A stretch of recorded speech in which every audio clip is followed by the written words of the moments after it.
자, 이제 의원님 나오셨는데 여러 가지 질문 한번 드려볼 텐데 초반부터 무겁게 하는 거 그러니까 시대의 개싸움을 한번 이야기 한번 해보고 그리고 이제 정치적인 분석은 이따가 하겠습니다. 홍준표와 김진태 요즘에 나오는 게 저는 궁금한 게요. 그 사람들 전략일까 아니면 진짜로 감정 싸움하고 있는 걸까? 본 모습이라고 봅니다. 본 모습이요? 네. 플러스 마이너스 하나도 없는. 없어요. 홍준표 의원도 알고 김진태 의원도 겪어봤고 했는데 본 모습이에요. 꾸미거나 그런 게 아니라 그냥 있는 그대로의 모습이에요. 서로 간의 논쟁 중심에서 카메라빨 받기 위해서 일부러라도 하는 그런 싸움이 아니다. 자유한국당 홍준표와 김진태의 심리 상태를 분석해 보면 촛불은 꺼진다, 바람 불면 꺼진다 이 말을 했잖아요. 그때 김진태 개인으로 보면 그 위기를 극복했어요. 본인 스스로 생각할 때는. 그리고 본인이 태극기 집회 나가서 영웅 대접을 받았거든요. 그래서 본인의 어떤 잘못된 길이라든가 불이라든가 이런 것은 없어요. 본인은 지금 정의의 사도라고 생각해요. 그리고 의리의 사나이다. 이렇게 생각하고 있거든요. 그런 면에서 보면 양심범처럼 확신범처럼 그렇게 하고 있는 일이 옳다라고 생각하고 있는 거죠. 박근혜를 지지하고 있는 쪼그라든 그 친박 세력의 아이콘이 되겠다. 이렇게 자처를 하고 있는 거기 때문에 지금 같은 스탠스는 계속 유지될 것이다. 이렇게 보고 있고 홍준표 지사 같은 경우는 본인이 어쨌든 노무현 내지 노무현 지지자들을 저격함으로써 그 반사이익을 꾀하겠다 하는 그런 노이즈 마케팅 전략적으로 구사하고 있다 이렇게 보고 있습니다. 근데 홍준표는 그 노이즈 마케팅이라는 걸 알겠어요. 그 양반이 젊었을 때부터 우리가 지켜봤으니까. 네. 근데 김진태는 나이가 젊고 검사 출신이잖아요. 근데 우연히 제가 라디오 인터뷰하는 걸 봤는데 워딩이 남자 박근혜 같더라고요. 그렇게까지 형편없었나 할 정도로 굉장히 형편없던데. 19대 국회에서 저는 처음 봤는데 예. 처음부터 그랬어요. 아 그랬었어요. 원래 스타일이. 정말 실망했습니다. 저는. 실망하지 마세요. 실망할 가치도 없다고. 그렇죠.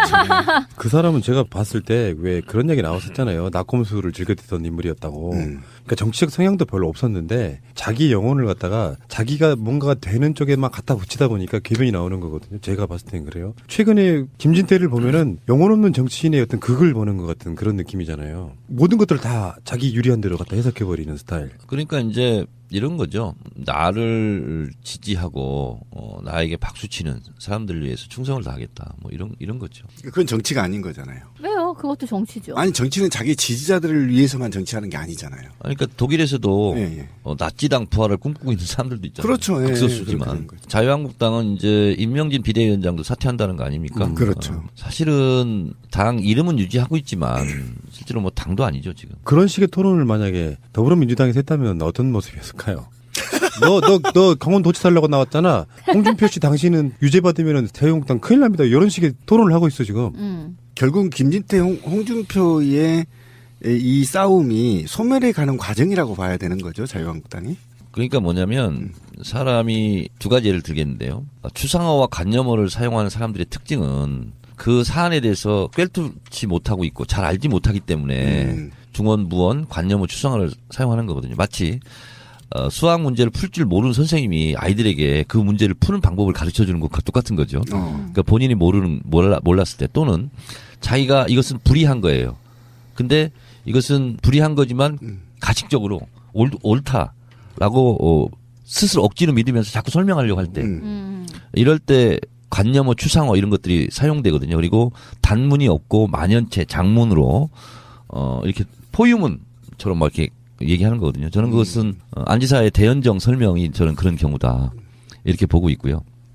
또 하나는 불의한 거지만 불의가 아니라 정의다라고 믿고 불의를 정의로 믿고 말하는 경우는 완전히 남들이 보면 스탠스가 꼬였다 내지는 엇박자 내고 있다고 생각하지만 본인은 확신에 차서 얘기하니까 그런 경우는 상대편에서 봤을 때는 저 사람은 시대와의 불화, 공감 능력 부족 이렇게 이제 보이는 거죠. 그럼 의원님이 봤을 때 홍준표가 김진태 빼고요. 홍준표가 정말 대선 당선을 노리고 뛰는 거라고 보세요?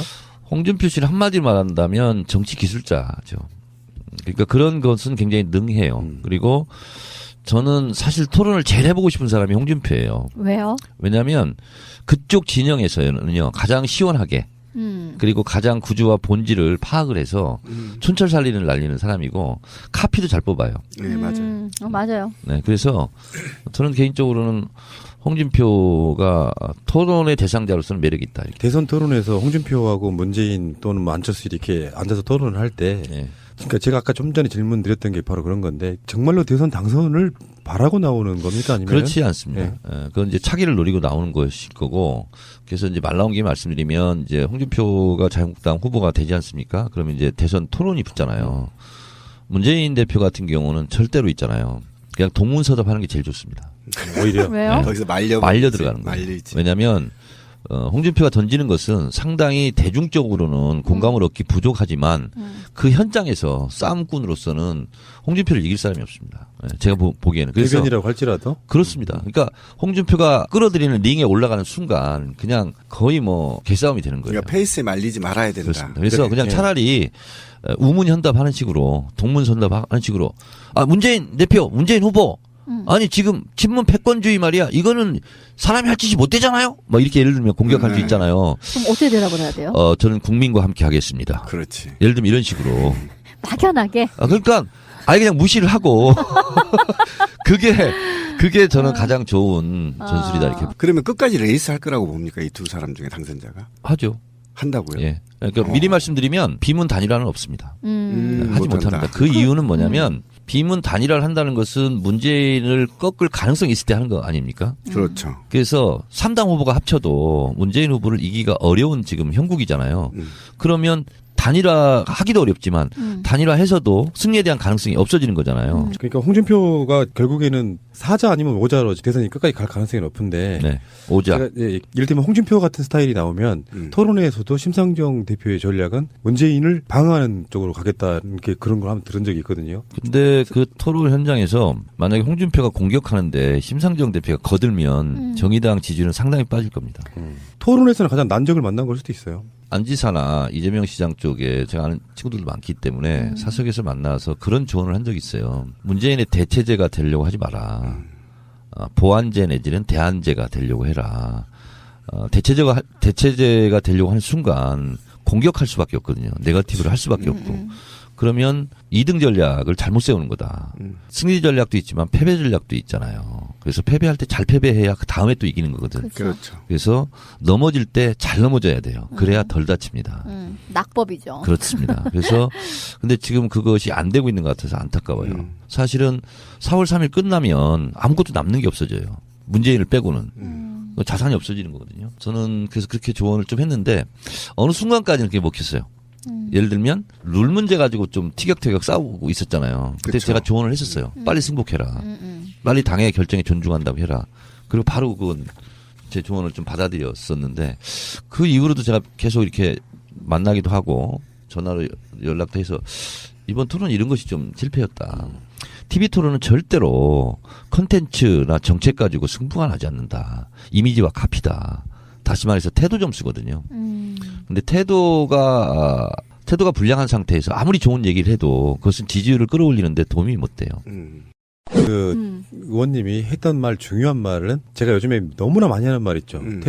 태도가 보여주는 그 호감이 더 중요해요. 호감을 가진 사람의 메시지는 다 수용하려고 하는데 호감을 갖지 않은 사람이 주는 메시지는 대체적으로 마음에 거슬리는 거 나오면 다 쳐내고 좋은 것도 굉장히 소극적으로 수용하고 지금 시대에는 제가 봤을 때는 컨텐츠 이전의 태도가 정말 중요한 부분이 아닌가 싶어요. 태도 점수에서 압도적으로 점수를 많이 따는 게 사실상 문재인 후보고요.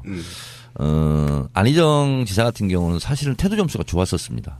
그러니까 지난번 지방선거 때 안희정, 박원순 그리고 최문순 이 세 사람이 당선되는 걸 보고 제가 당선된 이유 세 가지를 꼽았어요. 뭐냐면 겸손하고 유능하고 예의 바르다. 그래서 이분들이 당선이 됐다. 사실은 강원도 같은 경우도 지자체장은 기초자치장은 다 한나라당이 됐죠. 새누리가 됐잖아요. 근데 최문순이 됐잖아요. 그건 최문순의 경쟁력이었거든. 그러니까 겸손하고 유능하고 일 잘한다. 예의 바르다. 이게 이제 태도 점수에서 딴 거거든요. 안희정 지사도 비슷한 거였어요. 굉장히 예의 바르고 태도가 좋고. 근데 어느 순간 이게 무너졌어요. 그러면서 더불어민주당 지지 계층을 대상으로 하는 경선인데 기본적인 전략을 잘못 잡고 그러니까 그것은 본선 게임에 가서 나 할 전략을 경선에서 써버린 거예요. 그러니까 더불어민주당 지지자들이 싫어하는 얘기만 골라서 했다 이렇게 보시면 돼요. 그러니까 최근에 보면 변화가 좀 있는 것 같아요. 그러니까 굉장히 이 후보나 리더자들이 똑똑하다고 생각한다면 좋아할 것 같지만 그렇지 않더라고요. 그렇지 분위기가. 않습니다. 예, 그렇지 않더라고요. 똑똑한 사람 뽑을래, 겸손한 사람 뽑을래. 그럼 겸손한 사람 뽑습니다. 요즘 분위기가 그렇더라고요. 근데 이제 안희정 지사는 기본적으로 꼬인 것이 첫 경선지인 호남에서는 대연정이라는 말을 입에 못 올렸습니다. 그렇죠. 그리고 충청도 가서 또 목청껏 외쳤거든요. 그러니까 뭔가 본인이 잘못됐다 이런 거예요, 지금. 꼬여버린 아니, 제일 탑 슬로건을 어디 가서는 주장을 못 해요. 안희정 지사는 실패로 끝난다면 가장 크게 실패했던 이유를 제가 말씀을 드리면 실제로 본인이 계몽주의자 또 메시아 컴플렉스 이런 것에 저는 휩쓸려 있지 않았을까. 맞아요. 이런 네, 생각이 듭니다. 그러니까 뭐냐면 내가 깃발을 들었으니까 따라와. 이것은 지금 시대의 아이콘이 아닙니다. 맞습니다. 그러니까 국민들을 제가 따라가겠습니다. 국민들 손 놓지 않겠습니다. 저는 자유한국당과 손잡지 않고 국민과 손잡겠습니다. 그렇죠. 이런 걸로 가였어요. 특히 지금 국면은. 근데 그 정반대로 갔고요. 또 하나는 뭐냐면 대중의 이슈를 대중의 언어로 대중에게 말하라 이렇게 돼 있거든요. 근데 손석희 앵커도 이해를 못할 단어를 계속 쓰고 있잖아요. 그거는 엘리트주의가 심하네. 맞습니다. 엘리트주의 폐해고요.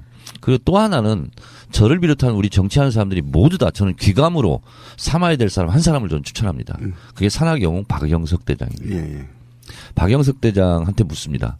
아니 당신은 인류 역사를 통틀어서 당신의 업적이 최고다. 당신은 전인 미답의 길을 갖고 당신처럼 그런 업적을 세울 사람이 없다. 북극 남극 다 찍고 히말라야 8,000m 이상 14자 다 오르고 대륙별 최고봉 다 올랐거든요. 이런 산악인은 앞으로 못 나옵니다. 물리적으로. 왜냐하면 그렇게 하려면 물리적인 연수가 필요하잖아요. 그렇죠. 못합니다 이거. 당신은 이럴 걸 다 이뤘고. 근데 이분이 TV CF 광고 이런 거 안 합니다. 본인을 후원했던 노스페이스만 딱 한 가지만 하고 돈방석에 앉을 수 있어요. 그렇죠. 그리고 강연 요청 얼굴만 딱 비치면 1,000만 원 준다고 그러고 2,000만 원 준다고 해도 한 군데도 안 갑니다. 물어요. 왜 그러냐고. 그때 박영석 대장이 이렇게 얘기합니다. 내 이름은 박영석입니다. 그러나 내 이름은 내가 함부로 쓸 수 없습니다. 내 이름은 나 혼자 만든 이름이 아닙니다. 나와 산에 오르다가 9명이 죽었습니다. 그 사람들의 피값으로 써올린 이름이 박영석입니다. 그래서 저는 제 사익 추구를 위해서 제 이름을 함부로 쓸 수 없는 사람입니다. 저는 산을 위해서 산에서 죽을 것입니다. 이렇게 얘기해요. 참 인간이네요. 그렇습니다. 자, 이거를 우리가 정치인들이 왜 기감을 삼아야 되냐면 지금 우리가 투표를 하기 때문에 후보가 있는 거잖아요. 이 투표권을 얻기 위해서 2000년 동안 수많은 사람들이 죽어갔습니다. 그렇죠. 100년 전에는 흑인 노예는 투표권이 없었습니다. 여성들에게도 없었어요. 이 보통평등 직접 비밀 선거권을 갖기 위해서 2000년 동안 얼마나 많은 사람들이 죽었냐고요. 자, 우리 한국 현대사 100년을 놓고 보더라도 일제치하를 극복하기 위해서 얼마나 많은 항일 투사들이 죽어갔냐고요. 그리고 4.19 때도 얼마나 많은 사람 죽었고 5.18 때 6월 항쟁 때 그런 과정을 거쳐서 대통령 선거도 내 손으로 직접 뽑을 수 있게 됐고 지방선거도 할 수 있게 됐어요.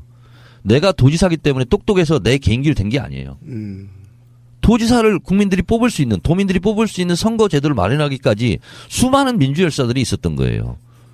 그거를 생각해야 된다는 거예요. 아 정말 숙연해지네요. 그래서 내가 도지사지만 내가 잘나서 도지사가 된 게 아니고 내가 잘나서 시장이 된 게 아니라니까요.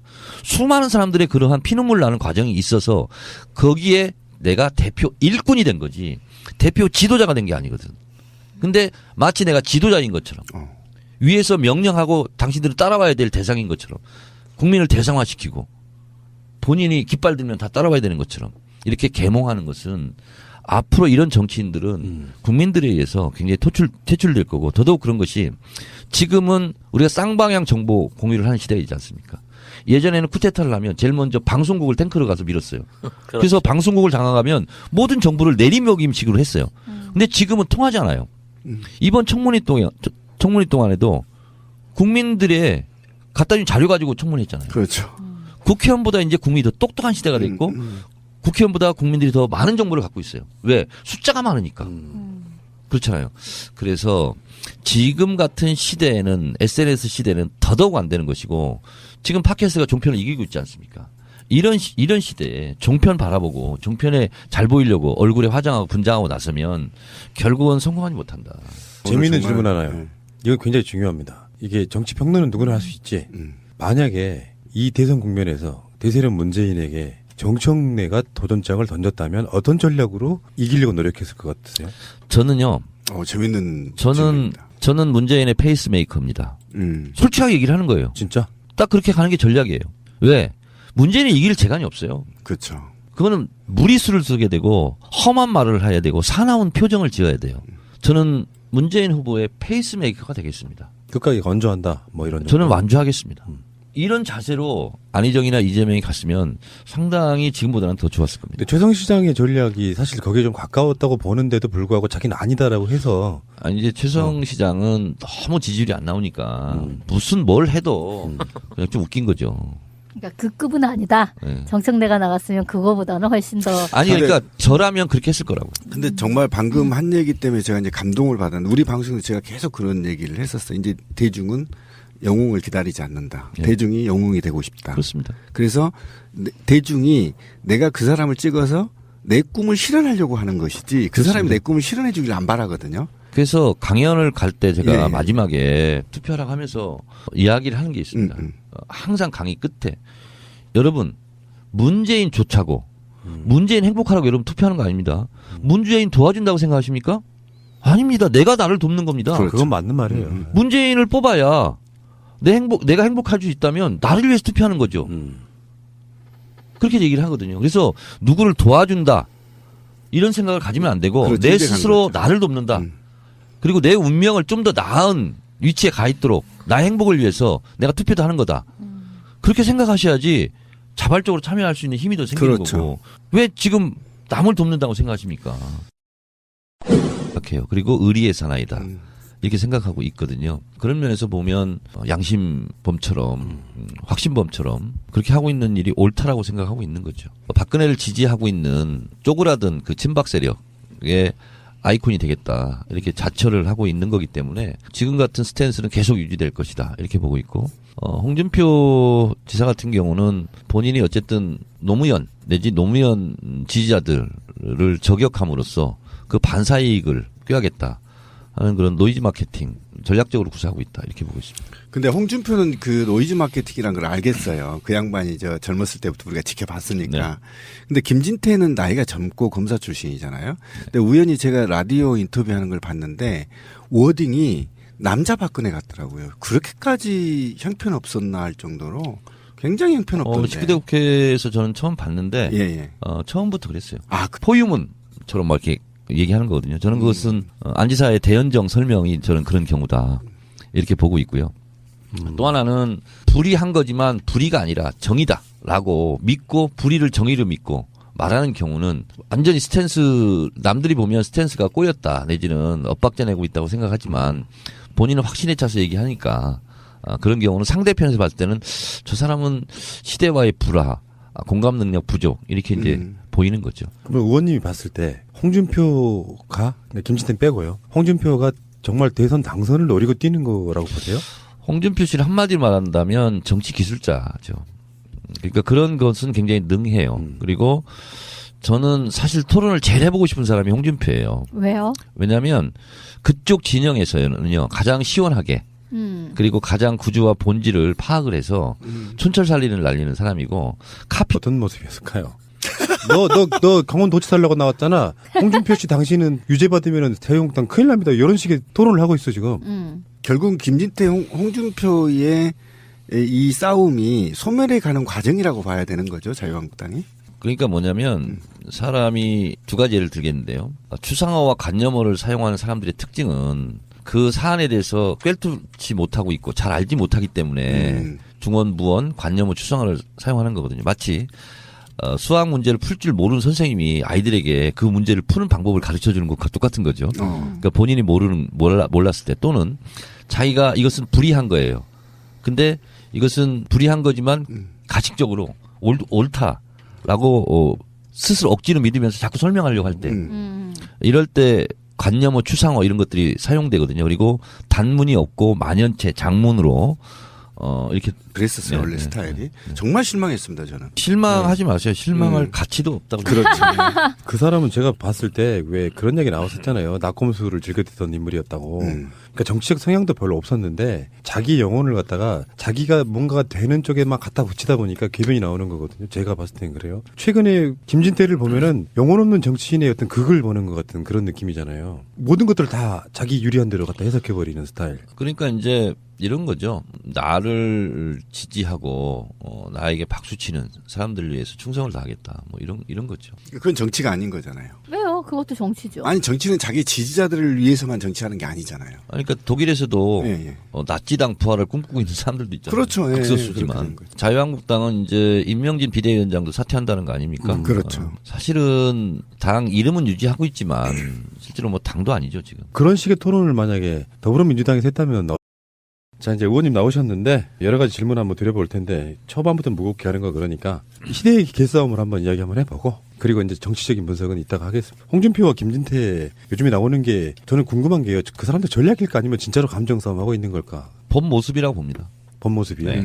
플러스 마이너스 하나도 없는. 없어요. 홍준표 의원도 알고 김진태 의원도 겪어봤고 했는데 본 모습이에요. 꾸미거나 그런 게 아니라 그냥 있는 그대로의 모습이에요. 서로 간의 논쟁 중심에서 카메라빨 받기 위해서 일부러라도 하는 그런 싸움이 아니다. 자유한국당 홍준표와 김진태의 심리 상태를 분석해 보면 촛불은 꺼진다, 바람 불면 꺼진다 이 말을 했잖아요. 예. 그때 김진태 개인으로 보면 그 위기를 극복했어요. 본인 스스로 생각할 때는. 그리고 본인이 태극기 집회 나가서 영웅 대접을 받았거든요. 그래서 본인의 어떤 잘못된 길이라든가 불이라든가 이런 것은 없어요. 본인은 지금 정의의 사도라고 생각.